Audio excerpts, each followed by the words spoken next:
Riding these super bikes is a lot like riding a dirt track bike. They slip and slide and you make yourself part of the bike. Each person has their own style. Mine is a little bit hairier than others and it works for me. The bikes could accelerate really quick. You go from 0 out of turn 9, which is about 15-20 miles an hour, to 140 miles an hour within 200 or 300 yards. The spectator can identify with the brands of motorcycles being run. Even though it is a stock production bike and it looks like something you can buy, it's really not for beginners. It may look simple to the television viewers, us going 160 miles an hour around these corners, but believe me, it takes a real professional to do what we do.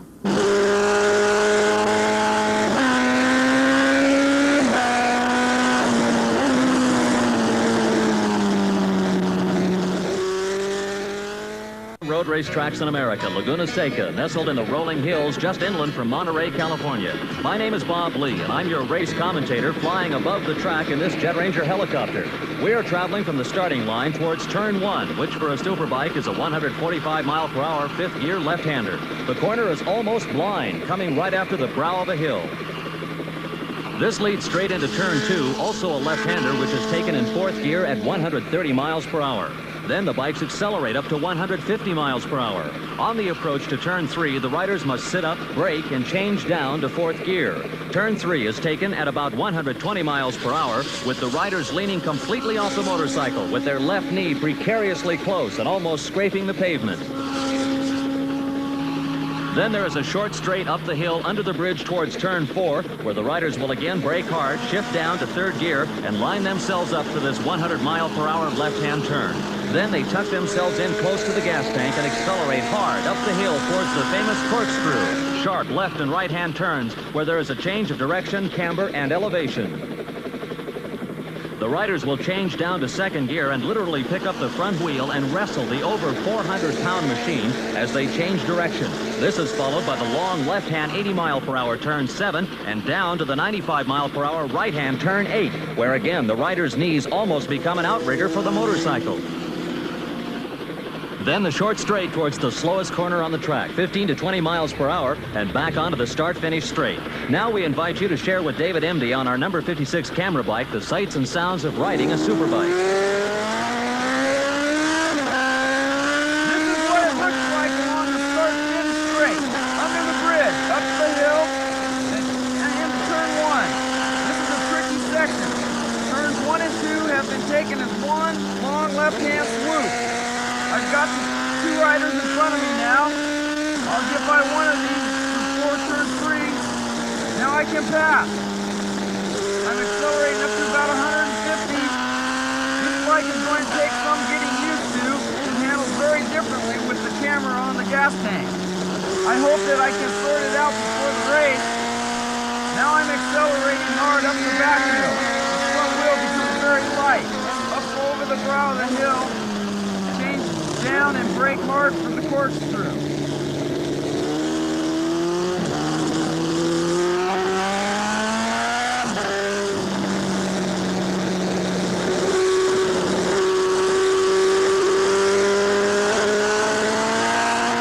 Now towards turn 8, the short straight, and down all 5 gears for turn 9. The rider in front of me has missed the braking point and run off the track into the safety area. These bikes are so fast, if you lose concentration just for an instant, you can be in real trouble. Today's race on this 1.5-mile Laguna Seca track is the Champion Sparkplug Superbike Classic, and it marks a first in filming motorcycle races in America. For the first time ever, a bike will compete in this race with a camera actually mounted on the gas tank. David Emdy will give live coverage of what's happening from his perspective as he competes at speeds up to 150 miles per hour.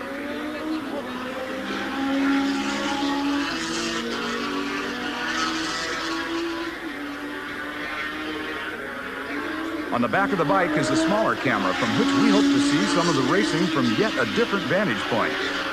Hello everybody, my name is Bruce Flanders and I'll be your commentator along pit row. Superbike racing is to motorcycles what NASCAR racing is to cars. The bikes actually look like one that you could buy from any motorcycle dealer's showroom, but looks can be deceiving. Modifications are made to the frame, brakes, tires, suspension, and engine. Wes Cooley, Superbike champion, explains some of the differences between his racing bike and the standard street bike. This one weighs approximately 560 pounds, whereas its racing version weighs around 420 pounds. This one develops around 95 horsepower, and its racing version develops around 145 horsepower. First, I'd like to talk about the brakes. The brakes are the same on both motorcycles. They have double disc brakes. The racing version, however, is a larger diameter disc to accommodate the speeds that we have to stop from. This top speed on this motorcycle is around 170 miles an hour. This one's around 115 to 120. Tires on a standard motorcycle are ribbed, as we use the slicks on the racing version. The compounds in the slick tires, when they get up to heat and temperature during the race, they actually adhere better to the ground and provide for better traction. As far as the engines are concerned, the castings are exactly the same between the two motorcycles. There again, the racing version is hopped up a little bit inside. The pistons have been changed, the camshafts, the cranks on occasion. We've also gone to the 4-into-1 pipe as compared to the 2-pipe on the production motorcycle. This also helps for our ground clearance problems that we have. It has a single rear disc brake. However, the racing version is vented to help the cooling in case it does get hot during a race. Carburation is pretty much the same. We have a little bit larger bore carburetor on the racing version. We have a fairing on this motorcycle. This is to cut down the wind resistance. Also, the handlebars are slightly different than a standard production motorcycle. They're lower, enabling us to get down closer to the center of gravity of the motorcycle, thus for better stability. Today's Superbike is a sophisticated piece of machinery. The engineering and design work that it takes to build a winner is every bit as important as its automotive counterpart, and equally important is the human element. Okay, perfect. That final piece of tuning. It doesn't stick out of the cylinder head that much, does it?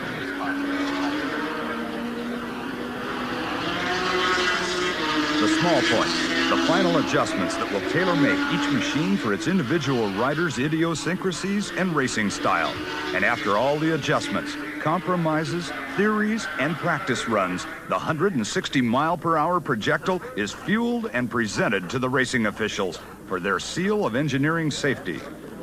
20,000 people have come to Laguna Seca today for this Superbike Classic from all around the San Francisco Bay Area and as far south as Los Angeles.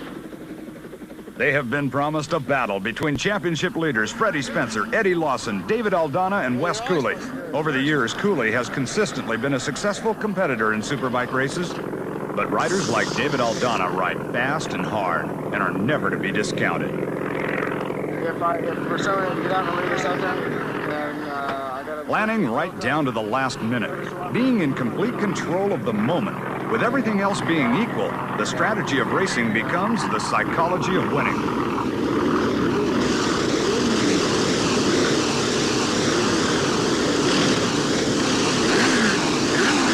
Hi, my name is David Aldana. I'm 30 years old and I live in Garden Grove, California. My biggest highlight in my career, as far as I'm concerned, hasn't happened yet. I would like to win the Superbike Championship this year, and then maybe I'd have something to brag about. Right now, all I look forward to is winning.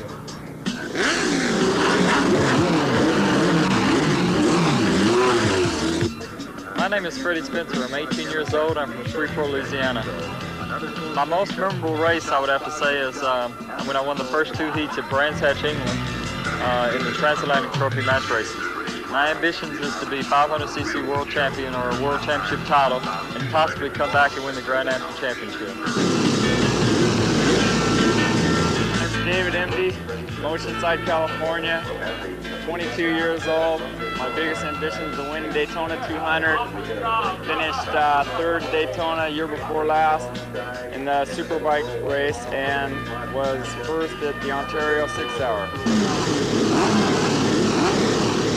Hi, my name's Eddie Lawson. My bike number is 21. I'm 21 years old from Ontario, California. My most memorable race is winning the Daytona 250 Lightweight Expert Road Race. I don't know what my future holds right now, but I hope to become the 500cc world champion. Hi, my name is Wes Cooley. My road racing number is 34. I'm 24 years of age from Santa Ana, California. To date, my most memorable road race is probably winning the Suzuka 8 Hours twice in the last 3 years. As far as future plans, I hope to be able to become Superbike champion again. And after road racing is all over, I think I'll go back to medical school.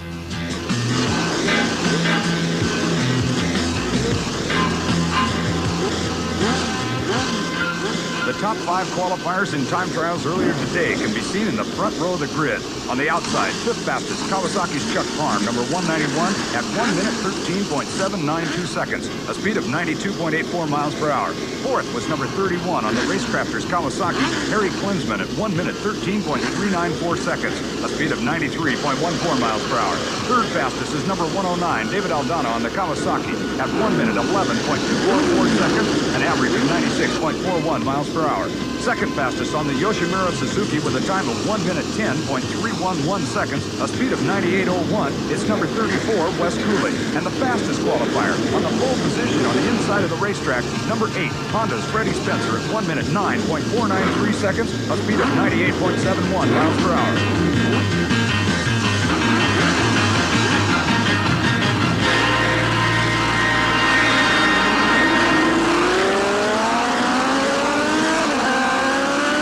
Right into the lead goes Wes Cooley, just ahead of Freddie Spencer and David Aldana.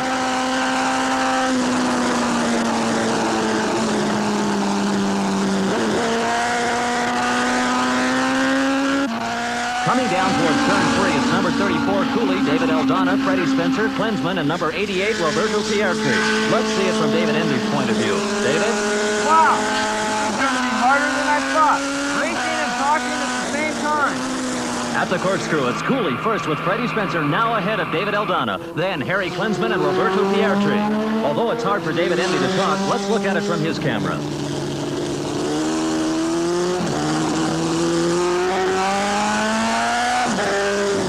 Into turn 8, it's still Cooley with Freddie Spencer right with him. Then there's a little bit of a gap between them and Aldana and Klinsman, with Roberto Pietri following up near the end of lap 1. So the race is taking shape with Cooley and Spencer charging for the lead, and Aldana and Klinsman within striking distance. The other favored rider, number 21, Eddie Lawson, who recorded very fast times in practice, is back in the 12th spot at the end of lap 1. Cooley needs to make his presence felt to put him in a good, solid position towards the championship, but I don't think young Freddie Spencer will give him any ground.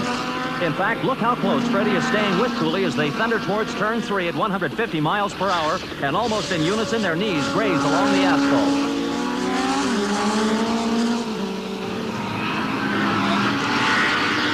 Cooley ahead of Spencer, up towards the corkscrew. It's almost like Spencer is waiting to pounce as they flick these sleek but heavy machines from left to right.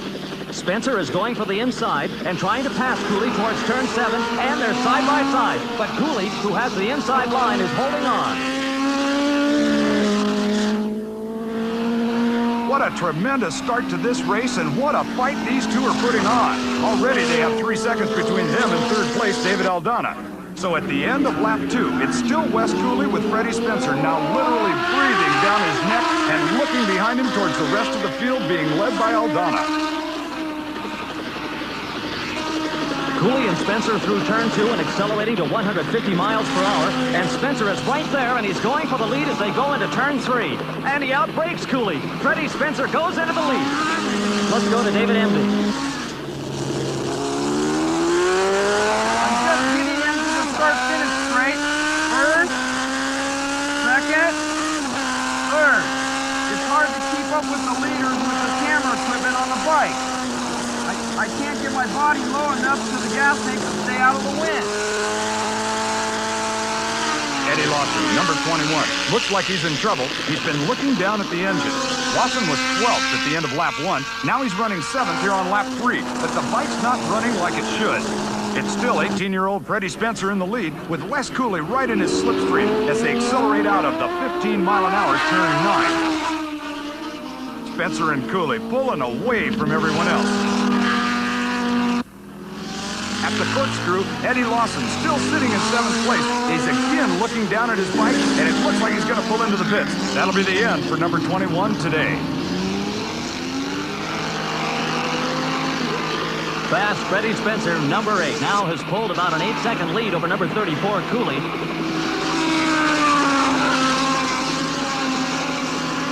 We have a microphone on Cooley that hasn't worked until now. Wes, if you can hear me, can you let us know what's happening? Pretty outbreak me going into turn 3.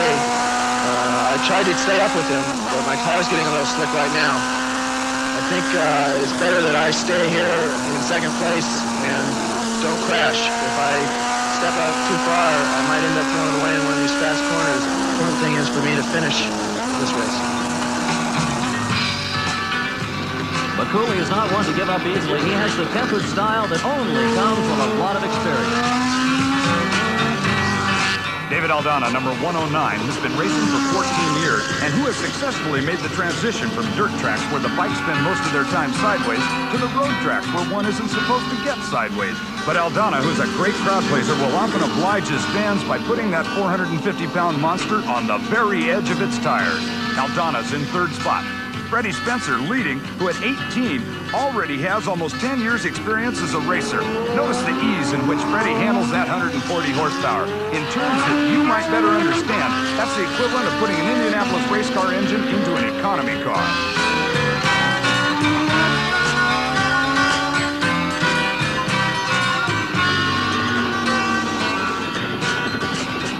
Freddie Spencer, the second of these three riders, is now starting to lap the back markers. Watch how he threads his bike around the slower rider, always leaving enough room in case the slower rider falls off. Well, almost always, you are witnessing an expert at work.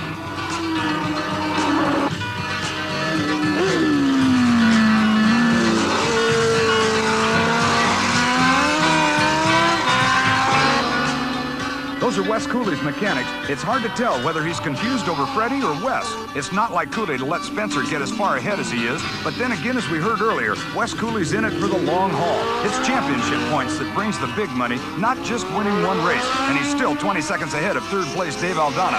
David Emby is still laboring with his extra passenger, our camera, and if you can hear me, David, come in and let me know where you are.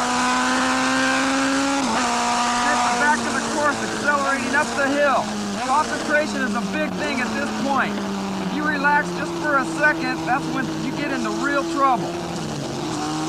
Wes Cooley is just ahead of me at this point, but he's going really fast and I won't be able to stay close to him for long. At these speeds, you don't have much time for anything that's going on outside of the track. The corners come up much too fast and I must keep my eye on the tachometer. Too much over the red line and the engine will suddenly turn into a spectacular junk pile. Since it's hard to be competitive right now, maybe I'll show you something special. I'm coming out of turn 9, I'll pull a wheelie for you.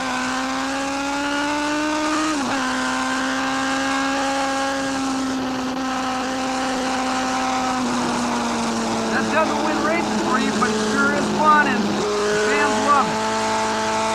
One of the hardest things for a non-motorcyclist to understand is how we keep these things upright. We have such little rubber between us and the track. At any one time, there's an oval area about 3 to 4 inches long and about 2.5 inches wide touching the track, and that's about it. Compare that to a car tire, then remember you have 4 wheels on a car. I'm coming up to the corkscrew again. I've got 2 guys in front of me. I should try to pass. As the race goes on, if you're not fit and really on top of it, putting the bike on the right line through the corners gets harder and harder. Really close to these 2 guys now. I should get them on the next lap. Whoa! Son of a! Missed the gear and I almost hit him. Harry Klinsman, number 31 on the Racecrafters Kawasaki, has pulled off the track at the corkscrew, and it doesn't look too promising for him. Freddie Spencer is still on the march in the closing stages of this race. He has such a commanding lead that you'd think Freddie would slow down and take it easy, but it just isn't so. Freddie is still leading over just as far and letting his knee drag along the asphalt just as much.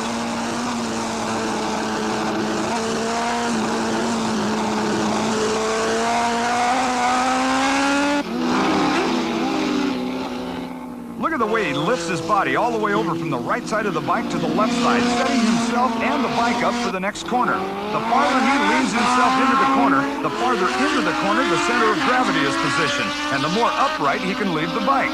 Therefore, the more tire area being left on the ground, and the more power and traction he can use.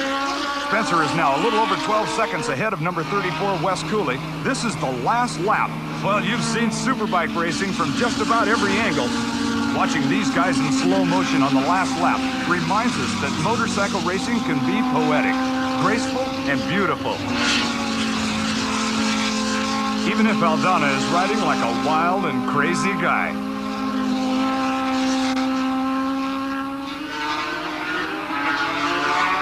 Harry Klinsman, number 31, retired at the corkscrew. Watches Wes Cooley come through for the last time.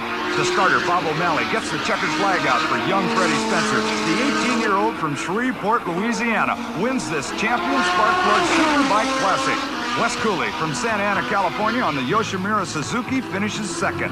And David Aldana, who didn't get to realize his ambition today, finishes third. This is an incredibly exciting and demanding sport where the machine also acts as a mobile test bed for new engineering advances that'll make motorcycling safer and more enjoyable for the street rider. I hope you've enjoyed our coverage of this superbike race, particularly the very special experience of being with David MD and witnessing what it's like to race a superbike. As for me, I think I'll stick to cruising down the highway. This is Bruce Flanders for myself, Bob Lee up in the helicopter, and David MD still on the racetrack saying goodbye.